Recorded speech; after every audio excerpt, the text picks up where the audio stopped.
Hey guys, it's Sam, and for this video I'm going to do something a little bit different than normal, and that's critique one of my old artworks. So let's get right into it. So this one in particular was done in December of 2009. This was back when I was still using a mouse. I think this was actually the last picture I did with digital art with a mouse. I can't remember. I think though. I'm not 100%. Don't quote me on that. So I figured I would talk about some of the positives before I get into some of the negatives. So the first thing I noticed is that there's some nice character. The mood is quaint. It all suits the theme. It's very homey, and like despite the snow and stuff, like there's this sense of warmth. Like that's gotten across rather well. So good job past me on that part. It's nice to see some thought behind placement. Granted, I'm a little biased because I remember drawing this picture. But for example, like the little carrot that's in her pocket, I remember a lot of people asking, where's the carrot on the guy? And it's like, it's in her pocket. So that's cute. That was a good idea. Like the tire tracks behind the truck, you know, little details like that. Another thing is that there's an attempt at balance. Like we have the girl and the snowman on this side with the mountains and the clouds, and then you have the moon and Santa and the house and the truck and the snowball and even the text. It's all on that side. So there's just, I tried to kind of balance things out, and I think I even remember that this snowball wasn't even there, and I ended up adding it in because it looked like there was too much weight on this side. And I actually pulled up a rule of thirds composition right here, and I can't remember with certainty if I did end up using that as a bit of a guide, but you can see it kind of maps out not too bad. Good attempt at balance is what I'm getting at. A mix of the lineless with the snow and just little areas over here with the hard lines of other spots kind of works, I think. Mostly with the snow aspect, just because I think I was actually going for a softer look, and I think it kind of works out in some places, not so much. But for the most part, I think that the idea behind that was nice. There's also some nice contrast. We have the dark top half and a light bottom half, and I think that kind of makes things a little bit more interesting to kind of have things broken up a little bit. Plus you have like the house and the mountaintops and the moon to kind of break up the top half, and you have the bottom of the check and the words to help break up add in some dark in the bottom half. And it's kind of good because like the snowman stands out up here and the top of him is what's important. And I guess to kind of go into the more negative parts now, the things are a little bit weak in terms of contrast too. Like the chick, she kind of blends in a lot in the top half and stands out rather significantly in the bottom. In the bottom, that's okay. But the top half, you kind of lose a bit of details, like her hat, her gloves, the hat, just, you know, little areas that kind of get lost because the contrast is so similar. And I have a black and white right here. And you can kind of see that the snowman he's basically gone. Like if I were to zoom out, like you barely even see a difference. He stands out fantastically on the top, but it's on the bottom not so much, and it's the same with her. She stands out great on the bottom and then not so great. And these two should be the focus of the picture, so making them stand out is the #1 priority for that. There's also some details that I think were a bit too much and get lost, and if I major zoom in here, you will see a little rabbit. And I know why I did it, because with my Christmas pictures, I tended to like to toss in a bunch of random details just as little Easter eggs, which can be fine in general, but looking back on it now, I don't think that was such a great idea.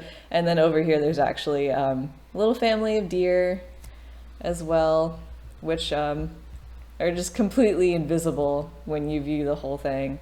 And another one that I think works better than the rest of them is just what I did with the house.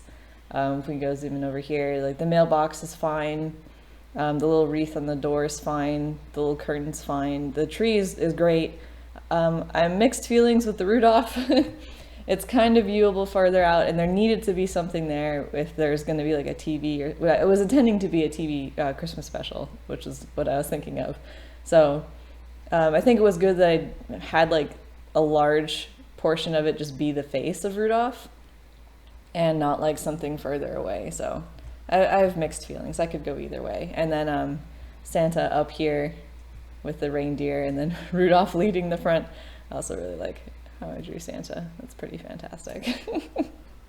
Because of the lack of strong contrast, some of these things are just completely invisible as well. The bunny, little rabbit here, still kind of shows up, but that's just because of the black outline. The deer, however, are gone.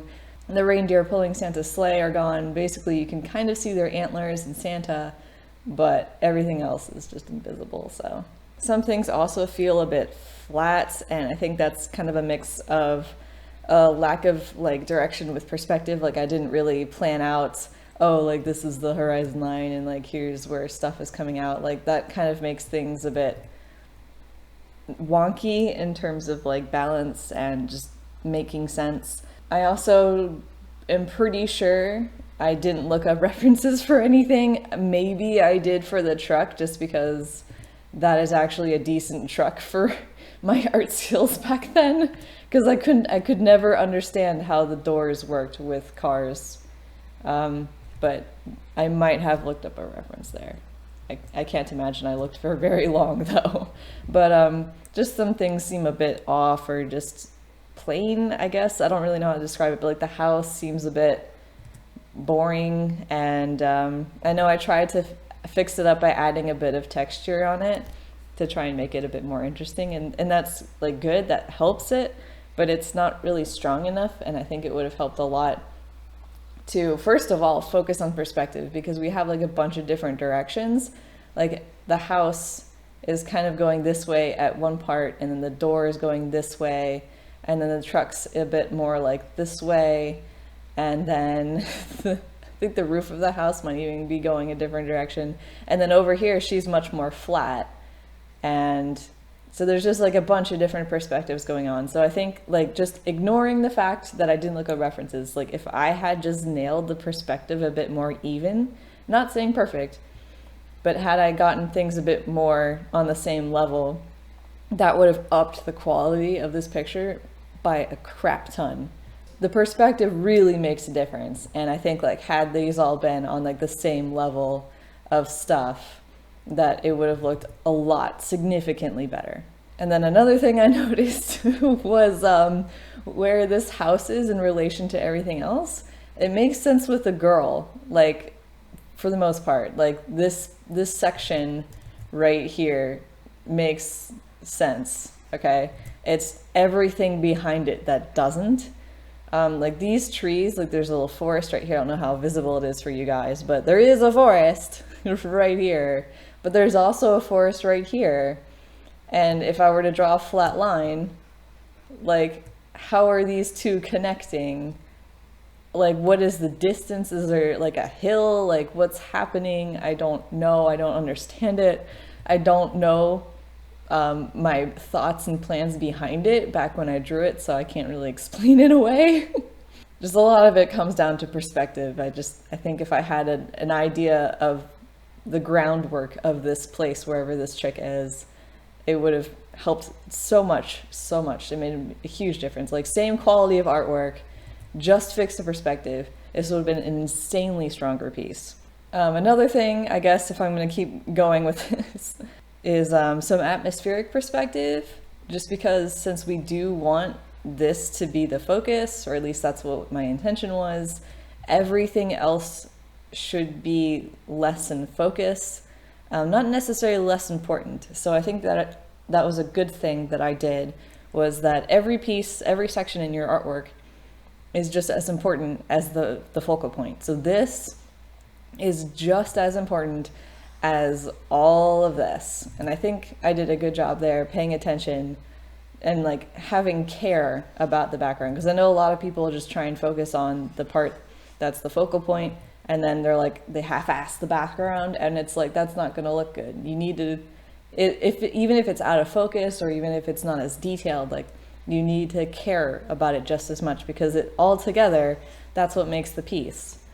Anyway, my point is that I feel like I should have had some sort of atmospheric perspective, I have a tutorial talking about space and atmospheric perspective, and I'll link that in the description so you guys can get more of an idea of what I'm talking about. Another thing is the shading colors.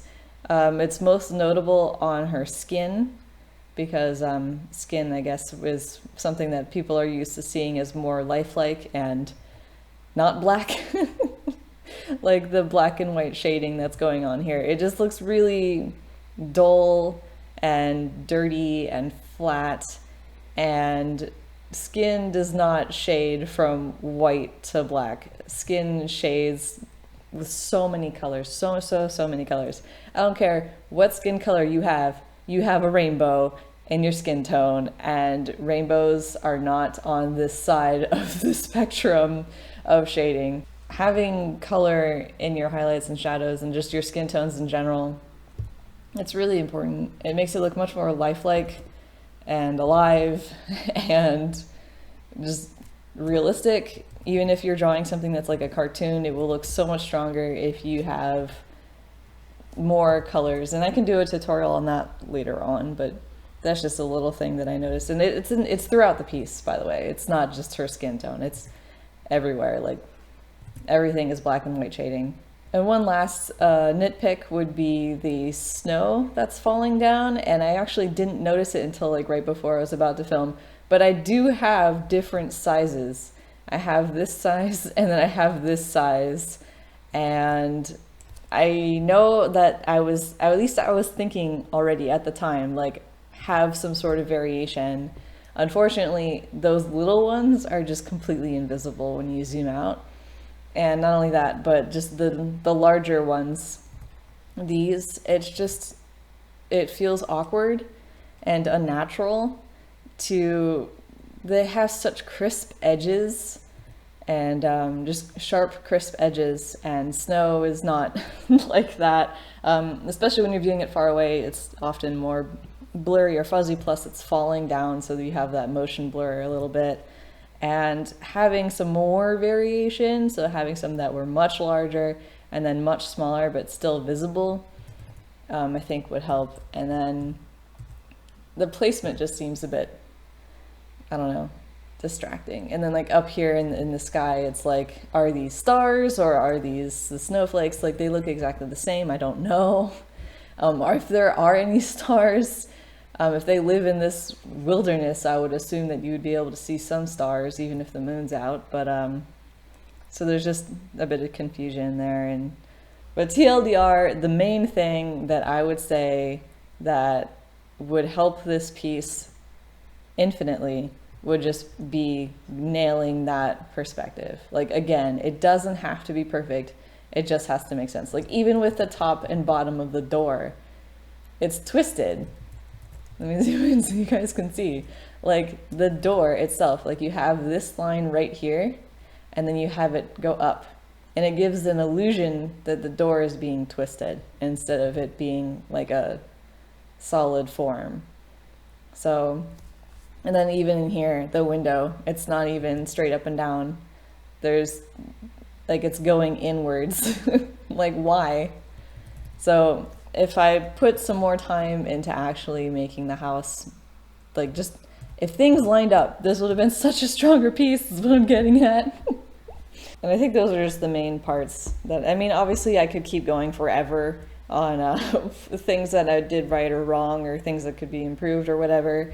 But I think that pretty much covers more than a gist of the issues and positives with this picture. And hopefully you guys watching this found this useful or helpful in terms of, you know, analyzing artwork, either your own or your friends or something like that, and just learning how to see things and stuff like that.